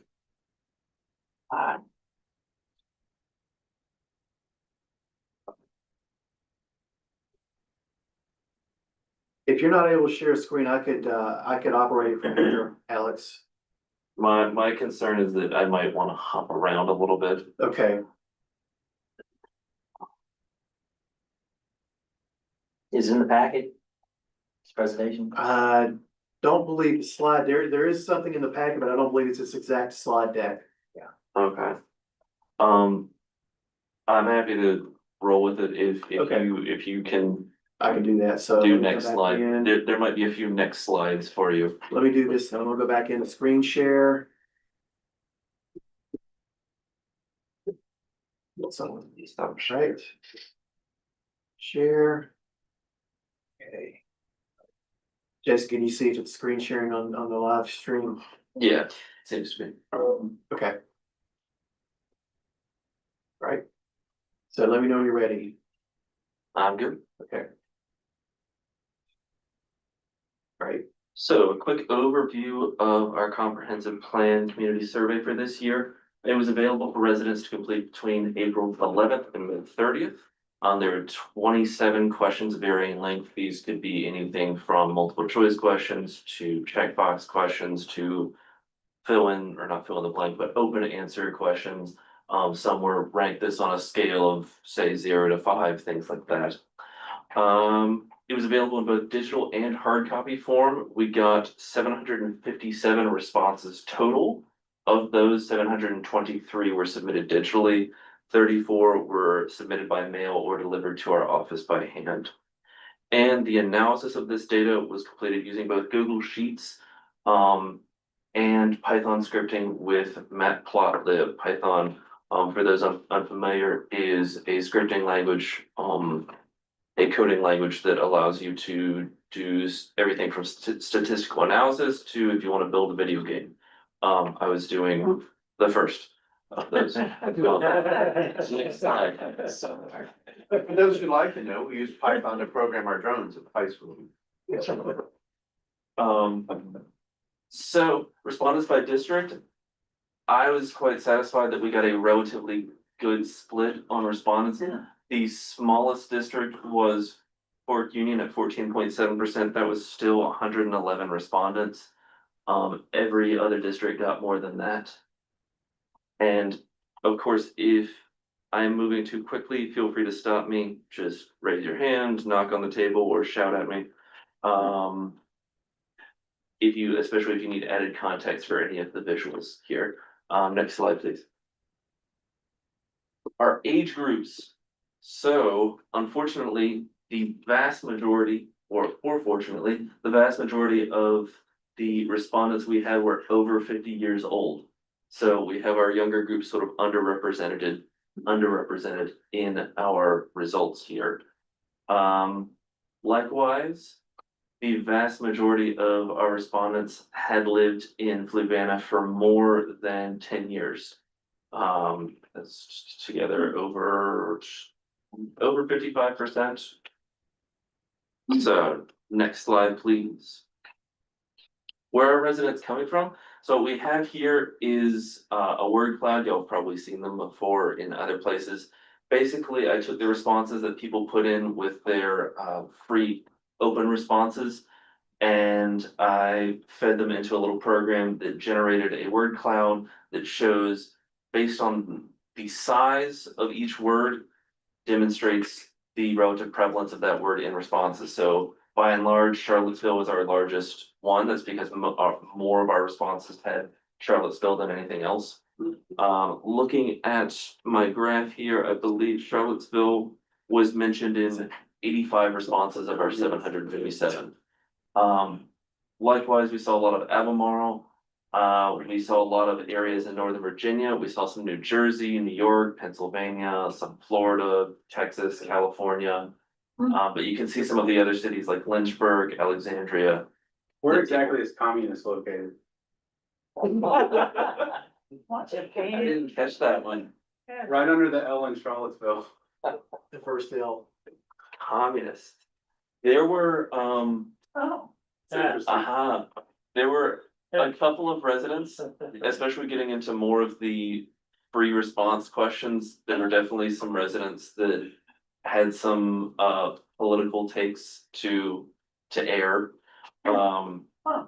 Those are available for your perusal in a hidden slide, or it's a skipped slide, so it's not gonna come up in the presentation, but if you wanna come back later and read through those, you can. I see Japan, wow. Yeah. Wow. Next slide, please. This is just a graph showing the same results that we just saw, and I cut it off at about 10 responses. So by and large, we see a lot of Charlottesville, Albemarle, and Virginia, of course. But then we start to see Fairfax, Northern Virginia, things like that. Maryland, York implies New York, Jersey, New Jersey, things like that. Next slide, please. Questions 6, 7, and 8 were all about residents' housing. The vast majority, 97.7% of respondents live in single-family dwellings. The next largest at 1.1% was mobile home residents, and small ones that did not even register, that you can barely see on this graph, were, I believe, townhomes, multiple family occupancy homes, things like that. The majority of our residents that responded will own their homes, with some minor exceptions. Yes, and then household size distribution. The majority of residents that responded have between 2 or 4 people in their household. There was one person who said that they live in a house with 9 or more people. But outside of that, 1 person, 2 people, or 3 to 4 people were our largest groups, which is about to be expected. What I take from this is that we have a lot of either young families or retired people or retired couples living in the county, especially among our respondents. Next slide, please. So question 10 on employment. Are you employed, and if yes, where? We have just about an even split between full-time and retired people responding to our survey here. Smaller portions are part-time employees or not employed or students. And then we have another word cloud here showing where our respondents are working. Lots of people saying Charlottesville, lots of people saying Albemarle, but also Palmyra, Fluvanna are relatively large, as is to be expected. But we see things like Louisa and then specific cities or towns. UVA mentioned, of course, for Charlottesville. Are there any questions so far? Okay, next slide, please. Disheartening, though not unexpected. The largest group of responses for the question, what percentage of your weekly retail spending is done in Fluvanna County? The largest group of that was 1 to 25%. The next largest being 26 to 50%. So the majority of the people responding to our survey are doing the majority of their shopping outside of Fluvanna. That's what it seems to be implying to me, at least. Next slide, please. So here we're getting into residents' opinions, and there are a couple of things going on with this graph specifically. This is the average rating of people's responses to please rate Fluvanna County as a place for blank, or a place to blank, or a place to have blank. Our top 3 were a place to live, a place to raise a family, and a place to retire. Residents love living here, they love having their family here, and they love spending their golden years here. They do not appear to enjoy owning a business, working, or shopping in Fluvanna, at least not by comparison. And we have 2 numbers by each bar. The first number is sort of the aggregate rating for each one. So you see my little, you call it key over there on the right side. Excellent, an excellent score would be 3, a good score would be 2, fair would be 1, and poor would be 0. And if people did not respond at all to it, there was no effect. So our highest average was 2.24, good to excellent for living, and our lowest average was 0.89, so poor to fair for shopping, or at Fluvanna as a place to shop. Next slide, please.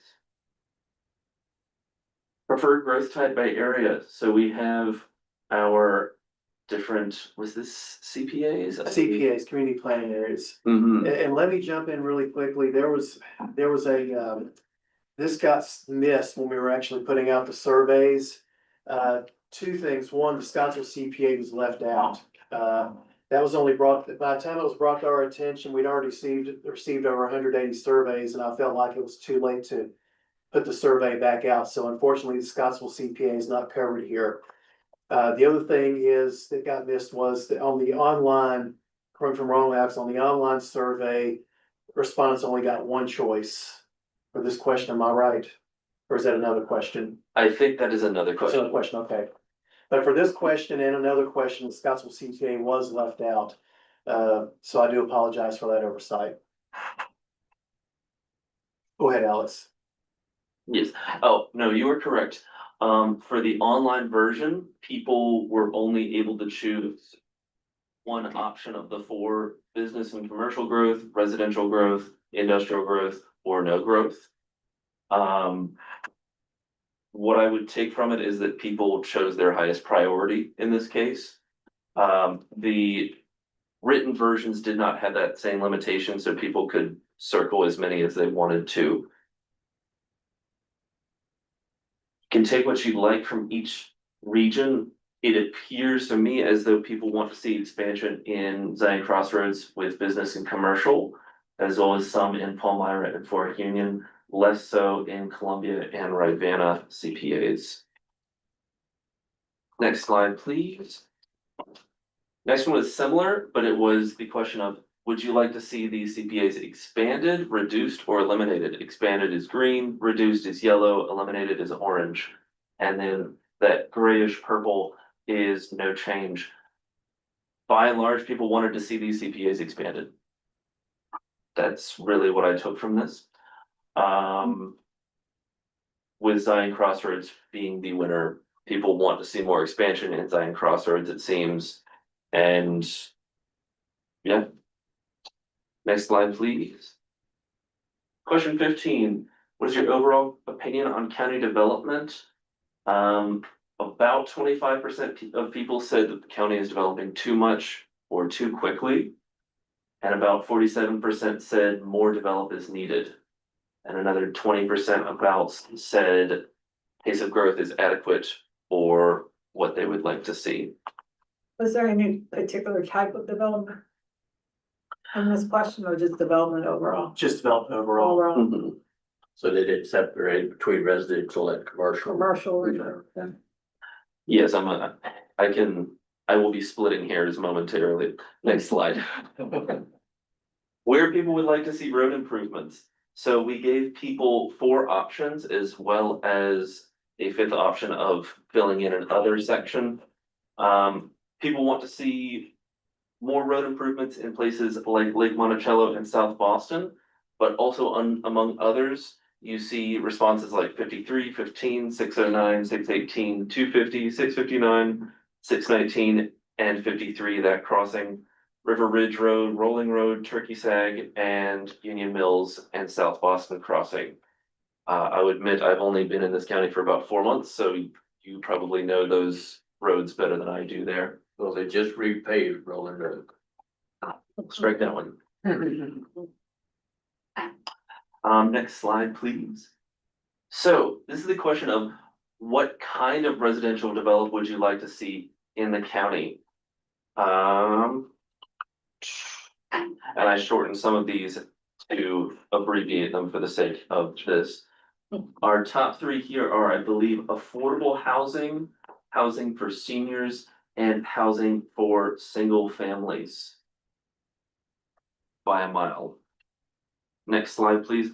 Oh, and if you'd like to come back later, there are other responses of those 47 other responses. You can find those on a slide that is skipped in this presentation. There is a full slide full of those. Commercial development, people would like to see grocery stores. Keeping in mind that we had 757 responses total, 574 of those said that they would like to see grocery stores.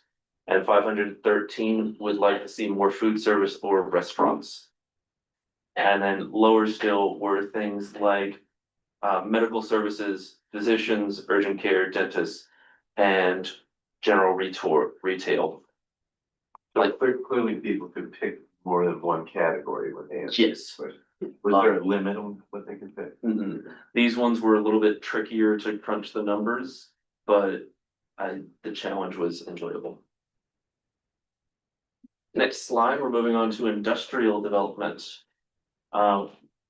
Small number of people said that they want no development industrially, but among the options that people chose, people liked the idea of a distribution center, 268 responses of our 757. But also we see manufacturing and packaging, data centers, and to some degree, food and beverage processing facilities. That MFR on those first 2 there is manufacturing. So we have manufacturing with wood and manufacturing with packaging. as well. Any questions before we move on to resident priorities? Okay, next slide, please.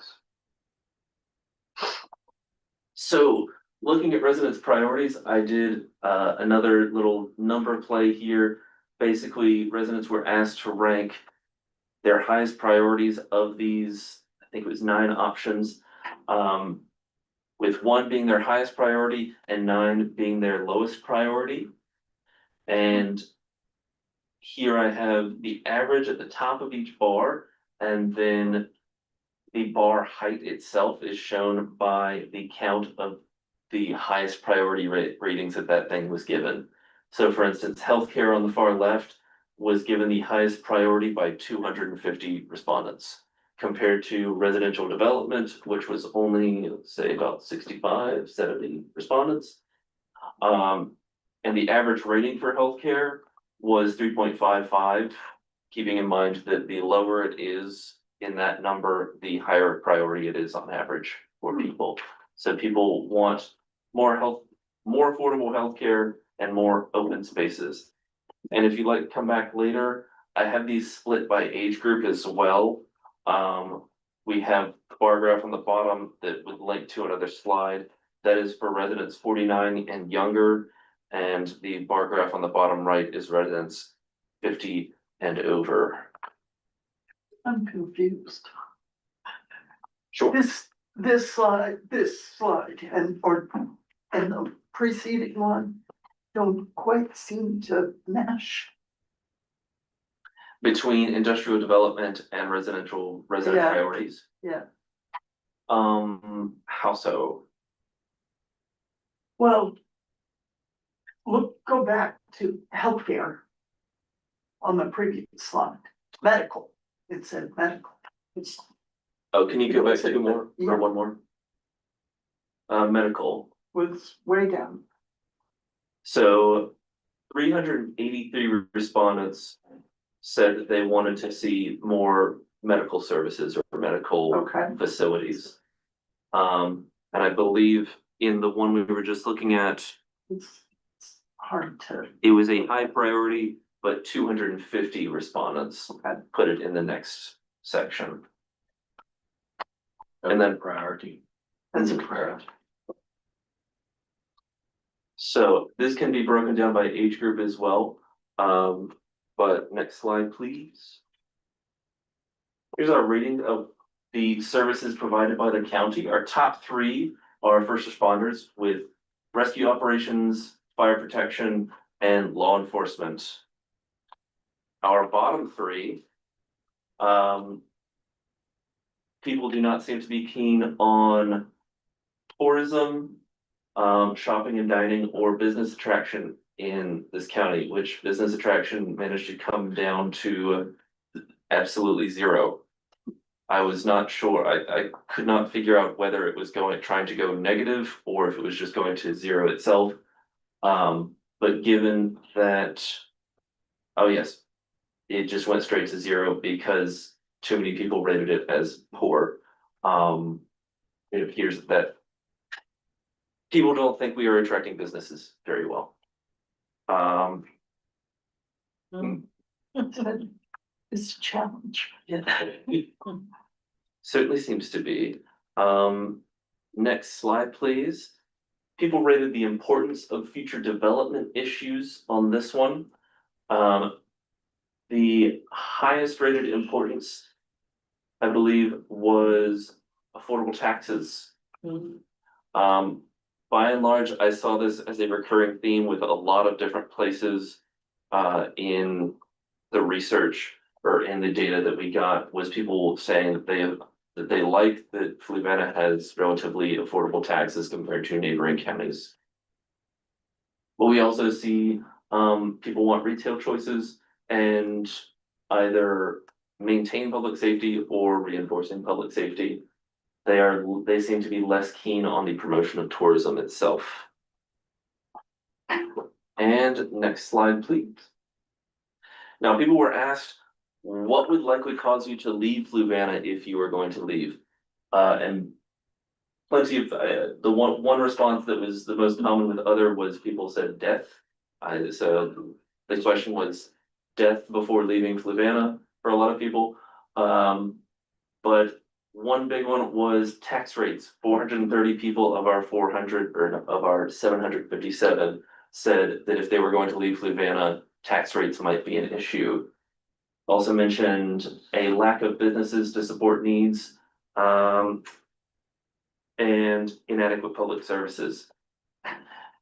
And as before, our other responses are provided as skipped slides on this presentation. There are 2 full slides I provided of those. I tried to trim them down to reduce redundant responses. Let's see, a few of the things they mentioned, of course, were Dominion, Aqua, growth of political rivals. So you saw communists coming up again. So you see this from several different sides. People did not want to see the growth of political rivals in the county, and they did not want to see unrestrained growth in the county. They did not like the idea of unmitigated, say, I don't want to bring up any specific examples in the county, so don't want to put my foot in my mouth there. So people don't want to see massive developments of, cookie cutter houses that are squeezed up right next to each other, it seems. Next slide, please. And finally, we're getting to the question of utility scale solar and data centers. People were asked yes, no, yes with conditions, or not sure. Seems about, in terms of solar on the left, about 50% said they're either in favor of solar or in favor with conditions, while about 30% said they're not in favor. With data centers, the results were similar, but our unsure or no opinion people were a little bit larger. I think they are less clear on what impact a data center would have if it were brought to the county than solar people. Solar's pretty straightforward. You drive past it, you know exactly what it looks like. Data center is this big rectangular building, you don't know what goes on inside.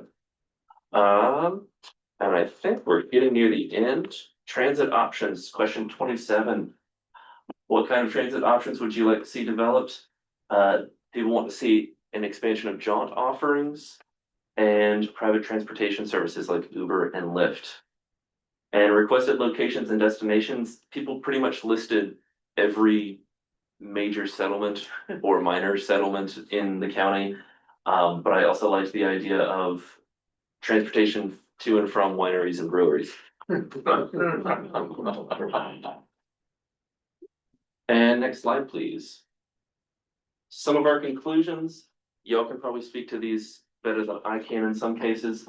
Fluvannans, I hope I got the demonym correct. Fluvannans. You just say Flucos, make it easier. Okay. I was so close. The 4-month thing. Fluvannans want more business in the county, but they don't want it to be a hub of economic activity. They appear to like the benefits that being close to Charlottesville and Albemarle brings, but they don't want to be Charlottesville and Albemarle. They would like to see an expansion of community planning areas, especially at Zion Crossroads, but people love their rural small town feel. In the words, wow, I didn't even include that word cloud. I had a word cloud of things that residents love the most about Fluvanna. There was a free response. By far, the largest response, the most popular response was some variation of rural, country, outdoors, space, place, things like the quiet, words like that came up a lot. And people want to see investment in activities and services for youth and seniors, as well as in transit. So for next time, we should probably include the Scottsville CPA. But also, there was another, I think it would be a good idea for us to find, to look for innovative ways to seek input from younger residents. We skewed much older for this analysis. We had a lot of retired folks. And I get that young folks are busy, but, you know, I think we should try to find more ways to reach out to them. I don't know whether it would be a good idea to post at the high school in announcements or something, but Put it on TikTok. I would have to get TikTok first. Just for me, a clearly numbered progression system would be good in our next iteration. For instance, in the how important is this to you section, I think it was a little bit unclear at times. What was what in the scale of importance we had. I think it was somewhat important, then moderately important, then very important. And I think we could just reduce that to a scale of 0 to 5 from a scale of not important at all to very important, 1 to 5 would be wise. And then that was, the last one is my error. There was that one question where people had a multiple choice question instead of a check multiple box question. That should be revised in the next iteration. But are there any questions from the planning No. commission? I have a suggestion. I actually went to Dunbar. Dunbar had a little, come in and fill out the survey section. Carmen did it, and, she just invited the community there, and she had computers set up, and I think it might be a good idea to do some of those in the small areas of the county instead of just relying on people to fill out the survey. Just have a location a day. She did it in the evenings. She fed them hot dogs, chips and sodas. Come in, let's work on the survey. Do the survey, and she actually had questions and answers process. I went there because she asked me to come, and I wanted to see what it was all about, but that might be another way to engage the younger crowd. You gotta have an incentive to get that. Oh, yes. If there's no reason to come, they're not gonna come. There's not a reason to do, they're not gonna do, but Offer pizza. yeah, A pizza, free- hot dog or something, or just a suggestion, utilize some of your churches. Churches have those planning meetings every quarter or special meetings. Utilize some of the churches to try to get some input, because if they're already there at a church meeting, just have a little computer system set up and say, hey, let's just fill out the survey. Just some suggestions. Great. That might help you get more, we won't get the younger crowd at the churches, I will say that, but just try to figure out other ways. I was very surprised that a lot of the 20-year-olds, 20 days between 20 and 30, didn't have a greater response. I could see the kids under 18, they don't care. But once they've gotten into the work field, the 20s, 20 to 30 years old, I was surprised there wasn't a lot of input there from them. Yeah, I'm not sure. I think there's a lot of factors at play that affect that, and I can't really speak to that. But good job. Is it possible to get copies? Oh, yes. You mean paper copies or digital? Either one. So we are planning to draft a summary report, which will include pretty much everything that Alex just presented to you. And we'll be presenting that to the planning commission. Oh, good. What's the time frame for it being online? For it being online? Yeah. I can have it done probably by the end of the week, I think. Not faster? He's gotta get through his boss. His boss is a bottleneck. Yeah, oh, that is. Great. Okay. Okay, we've ended this portion of the unfinished business, We actually do have one other matter. Community. Yeah, so I know, I'll try to keep this brief. This is just a follow-up to our discussion in prior months about community meetings. You may recall concerns were expressed over how they are handled.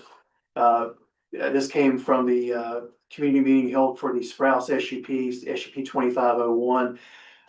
Again, there was an oversight, members of the commission and the board were not notified and found out after the fact. Just to remind everybody that typically the applicant is responsible for holding the meeting, and then county staff can help facilitate as needed. And we did assist with facilitating that particular meeting. We brought this matter to the commission in June for some input and discussion of possible procedures. Per that meeting, we did research prior discussions by the commission about community meetings.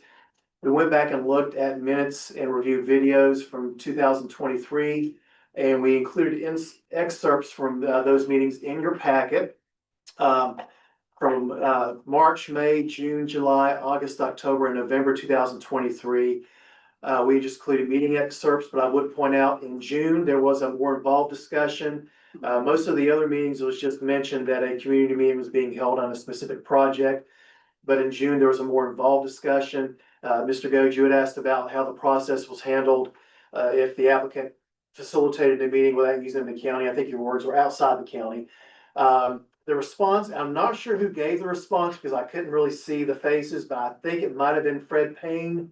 But that's just a guess on my part, said that if it's done outside the county, that it's handled quote, however they choose to set it up, unquote. So I just wanted to bring that to your attention and see if planning commission had any other comments or questions. I guess I'd just like to have just a notification that a community meeting is happening. And if anybody can attend, they can attend. I'd rather see that than no notification at all. Okay. I don't have the other planning commissioners. Thank you. Well, you could also send it out to us on the email Email? that Yeah. the community meeting is held. And as Ms.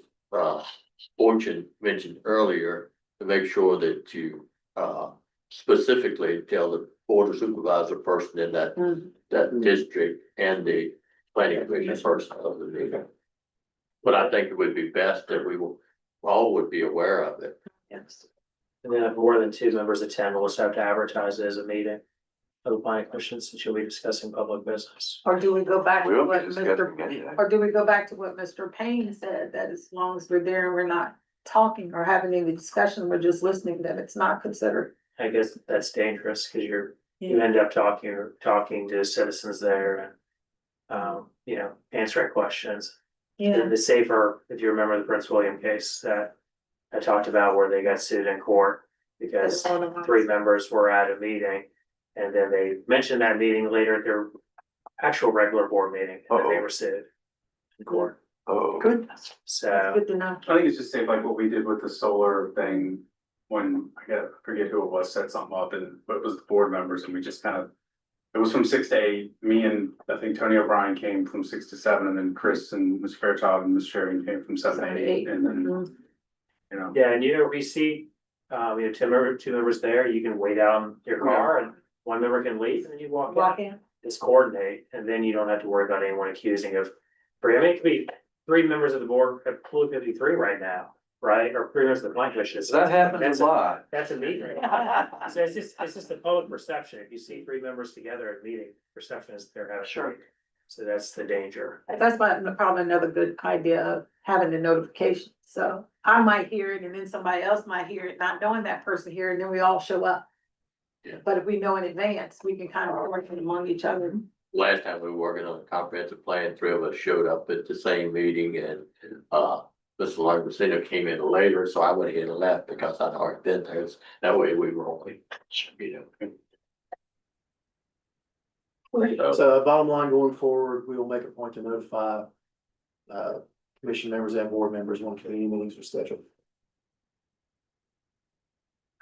Thank you. Is that it? That's all I have on that, unless anybody else has anything.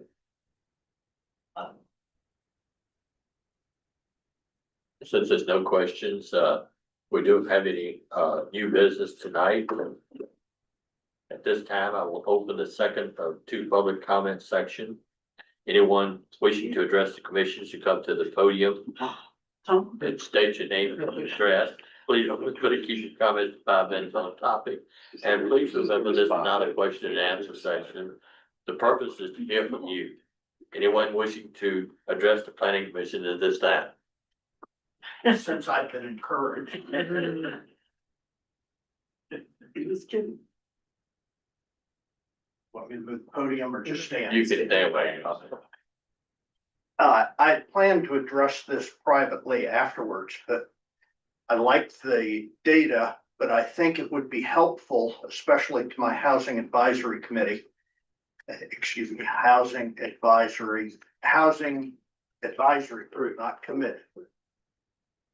If you could, do, in essence, a crosstabs so that the responses are not just generic to the county, but specific for each of the 5 districts.